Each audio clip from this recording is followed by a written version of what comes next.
Hey everyone, welcome to Judging for the Win. I'm Dave, and this is my daily ruling. Amy controls it that betrays, and Nick sacrifices his commander. What happens? Alright, so with this question, as soon as Nick sacrifices his commander, that's going to cause the it that betrays triggered ability to trigger. It's not going to go on the stack right away though. Like any other triggered ability, it has to wait until after state-based actions have been performed to go on the stack. Now, there is one very important state-based action that's going to apply here. Because Nick's commander is in his graveyard, he's going to have the opportunity to move it into his command zone. Now, if Nick does not take advantage of this opportunity to move his commander, then that means that the It That Betrays triggered ability is going to resolve completely normally, and it's going to put Nick's commander onto the battlefield under Amy's control, just like as if it were any other creature. Taking for granted that Nick does not want this to happen, he probably is going to want to take advantage of this opportunity to move his commander. That's because when an object changes zones, it becomes a completely new object with no memory of its previous self. That means that when the It That Betrays triggered ability tries to put the commander onto the battlefield under Amy's control, it's not going to be able to identify that the card in Nick's command zone happens to be the same object that Nick just sacrificed.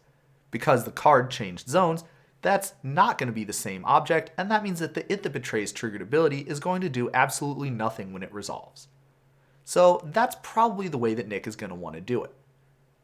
Now let's take a look at another sort of related situation.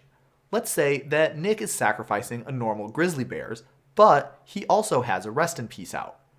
We're going to have him sacrifice a grizzly bears because if he were sacrificing his commander, then we would have the exact same situation that we just had, where Nick would be able to put the commander into his command zone, and that way the It That Betrays triggered ability wouldn't really do anything.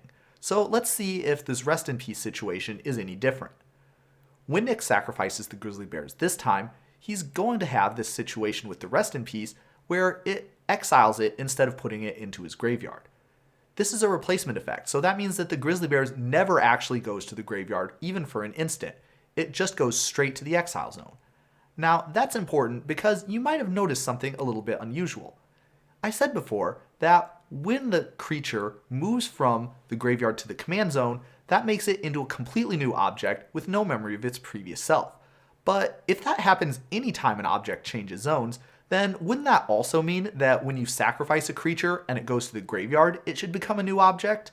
And in turn, wouldn't that mean that the It That Betrays is not able to see that it's the same object that just got sacrificed?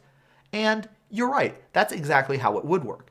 That's why we have this special rule that makes it so that triggered abilities, such as It That Betrays one, have the ability to make it so you can track these objects across the zone change.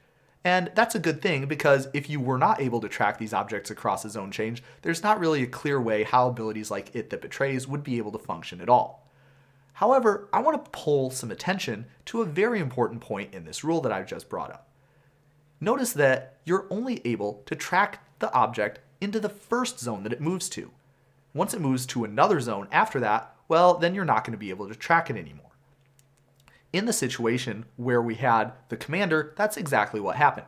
We were able to track it into the graveyard, but it moved again to another zone in the command zone.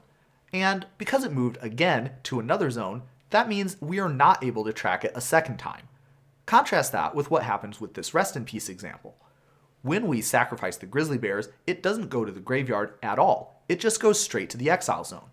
Now, It That Betrays is not normally used to being able to look in the exile zone for stuff. However, it certainly can do that if it has to. Because the exile zone is a public zone, the rule that I brought up means that the It That Betrays is definitely able to track the grizzly bears when it goes there, and it'll bring that grizzly bears right back onto the battlefield under Amy's control. Now, there's a couple of caveats here. First of all, we're only able to track the card if it goes into a public zone. If we were sacrificing, say, a Progenitus that was able to shuffle back into your library, well, the library is not a public zone. So that means that if Nick shuffled the Progenitus back into his library, we would not be able to pull it out and put it back onto the battlefield under Amy's control. The second thing is the reason why I brought this situation up. It turns out that it's actually extremely closely related to the first one, where we were talking about the commander going to the command zone. And that's because the rules of commander changed a little bit in the thing that lets you move the commander into your command zone. It used to be that this was not a state-based action that lets you do this, but rather a replacement effect. It worked basically the exact same as the rest in peace would, except instead of exiling it, it would move it to the command zone. Now, if you're an astute viewer, you might already have the wheels turning. Or you might remember how this used to work, which is exactly the same as the rest in peace example. And indeed, up until the rules changed, that's exactly how the answer would have worked. Now that we have the state-based action that lets the commander go to the graveyard and then to the command zone, well, it broke the way that it betrays worked with this sort of thing.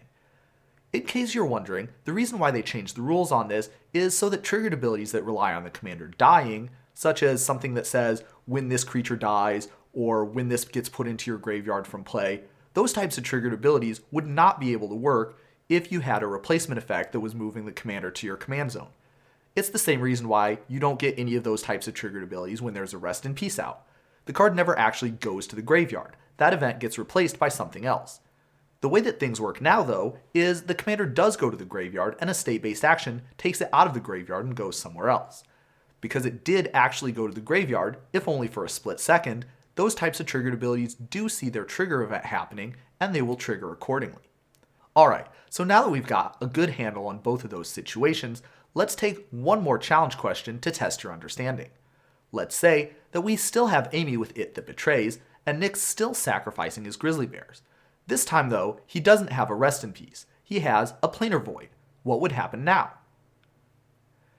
So the first thing you should have noticed when you looked at this question is that Planar Void actually has a triggered ability that exiles the card. That's significant because It That Betrays also has a triggered ability. Because we have two different triggered abilities, and they both are trying to go on the stack at the same time, we are not able to have them both go on the stack together. There needs to be some sort of an order to it. And in cases like this, we're going to use the AppNap rule. That stands for active player, non-active player. What that means is that Amy, the active player, is going to put all of her triggered abilities on the stack first, and then after that, Nick is going to put all of his triggered abilities on the stack on top of them. So that would mean that the Planar Void triggered ability is going to be on the stack on top of the It That Betrays ability, and it's going to resolve first. That means that Nick is going to exile his grizzly bears before It That Betrays can move it onto the battlefield. Again, because the grizzly bears has been moved to a different zone, the It That Betrays is not able to track it into the exile zone, and so that means that It That Betrays triggered ability is going to do nothing when it resolves. One more twist that I want to pull up. Let's say that instead of Nick, Amy is the one who controls Planar Void. What would happen now? And in this situation, we don't get to use the AppNap rule to decide the order that the triggered abilities go on the stack. Since Amy controls both of them, that's not going to really help us. In cases like that, the person who controls the triggered abilities gets to choose what order that they get put on the stack. We already saw what would happen if the Planar Void resolves first, so let's take a look at what the opposite order would be, because Amy probably doesn't want the outcome where Nick gets to have his creature get exiled instead of going onto her side. If we had the It That Betrays triggered ability resolve first, and then the Planar Void, well, the It That Betrays would be able to pull the grizzly bears out of the graveyard, and it's going to resolve just like normal. And after that, the Planar Void is going to try to exile the grizzly bears. But again, the grizzly bears has been moved to a different zone, which means that it's not going to be the same object, and Planar Void is not going to be able to find the thing that it wants to exile. Whew, that is a lot of variance on the same situation. And you might have noticed that even though they all started out looking extremely similar, they actually had lots of different answers. This sort of thing is extremely confusing, and I wouldn't fault even a pretty high-level judge who made a mistake on something like this, because there's so many different ways you can go. It just goes to show the real importance of reading the cards extremely carefully and having a good solid foundational understanding of the rules that are working here. Hopefully you are all able to follow all the way through this and feel confident if you were to handle a situation that's similar to one of the ones that was described in this video. But that's all I have for you today. How did you do? Join me again next time for another daily ruling, but until then, I hope you have a great day.